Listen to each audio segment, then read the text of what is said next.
Morning दोस्तों, ALP का तो क्लास सेट कर दी है शुरू। और एएलपी में जो मैथ्स के क्वेश्चन है आपको मिलता रहेगा आसानी से। ये आपका स्पार्क का पिछले साल 2001 का जो क्वेश्चन पेपर में आया था, प्रीवियस ईयर का जो प्रश्न है वो आपका दिया जा रहा है।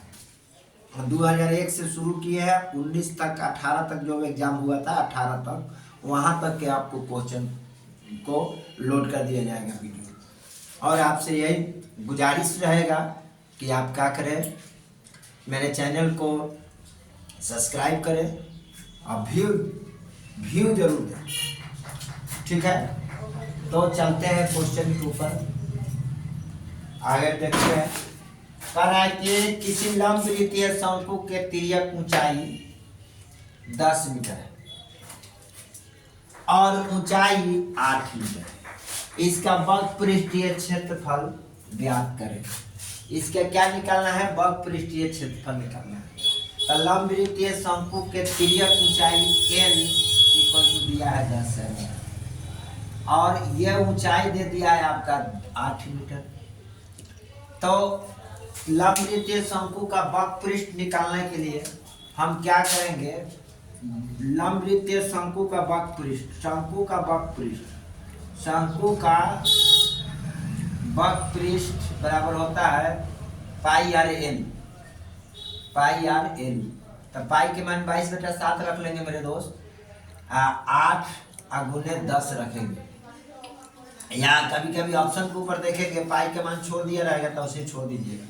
तो 10 अट्ठे 80 पाई, यही आपका आंसर हो जाएगा। ओके, आगे क्वेश्चन देखते हैं। एक तार 28 सेंटीमीटर त्रिज्या वाले वृत्त के रूप में है। यदि इसे एक वर्ग के रूप में मोड़ा जाए तो वर्ग की भुजा क्या होगी? एक तार 28 सेंटीमीटर त्रिज्या वाले एक वृत्त के रूप में, यानी कि एक तार है, यानी त्रिज्या है तार का 28 सेंटीमीटर। तो हम इसे एक वृत्त के रूप में मोड़ा गया है। तो वृत्त के रूप में मोड़ा गया है तो हम समझेंगे कि वृत्त का क्या निकाल देंगे? वृत्त का निकालना है हमें ये परिधि। तो वृत्त के परिधि निकालेंगे तो ये हो जाएगा आपका 2 पाई आर, और 2 पाई आर का मतलब 2 × 22/7 × r मतलब 8, 28, 7 चौक 28, 4 दूना 8, 8 गुने 22, 8 दूना 16 के 6, 8 दूना 16 1 17, 176। अब 176 सेंटीमीटर मीटर सेंटीमीटर में आ जाएगा। अब वर्ग के परिमाप निकाल देंगे। वर्ग का परिमाप बराबर वृत्त का परिमाप। अब वर्ग का परिमाप हो जाएगा आपका 4 गुने भुजा बराबर 176। 4 से काट देंगे, 4 चौका 16, 4 चौका 16, भुजा बराबर हो जाएगा 44। यही आपका आंसर होगा। आगे देखते हैं। यदि x/y इक्वल टू 4/5 है तो 4/7 plus 2y minus x/2y plus x के वैल्यू निकालें। सिंपल सा है, ये 4 वैल्यू है, ये 5 वैल्यू है। तो 4/7 प्लस यहाँ रखेंगे 2 की जगह पर y की वैल्यू, तो 5 दूना 2 गुने 5 माइनस 4 बटा में 2 गुने 5 प्लस 4।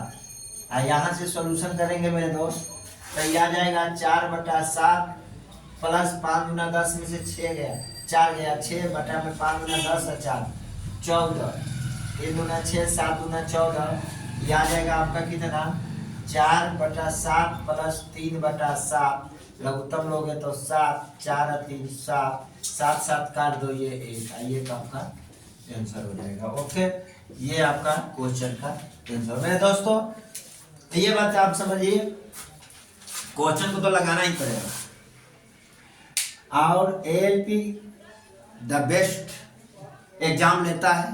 इसका एग्जाम का सवाल कुछ होते हैं, बेस्ट होते हैं। इसलिए क्या करें कि मेरे वीडियो को देखिए, ज़्यादा से ज़्यादा लोगों तक शेयर कीजिए, सब्सक्राइब कीजिए। आगे नेक्स्ट क्वेश्चन को देखते हैं क्या है।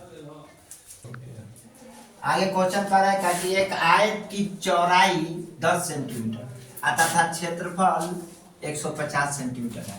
आयत के सिर्फ लंबाई को बढ़ा दिया जाता है और उसका क्षेत्रफल, तो लंबाई को बढ़ा दिया जाता है तो उसका क्षेत्रफल अपने वास्तविक क्षेत्रफल का 1/1.3 गुना बढ़ जाता है, तो उसका नया परिमाप क्या होगा।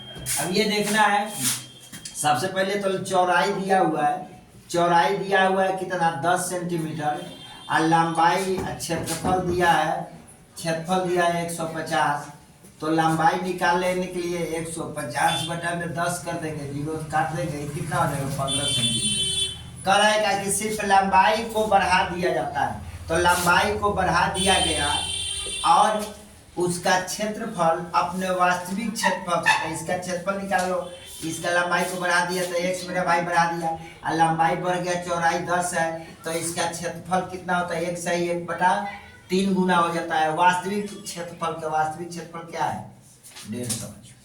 सिंपल है।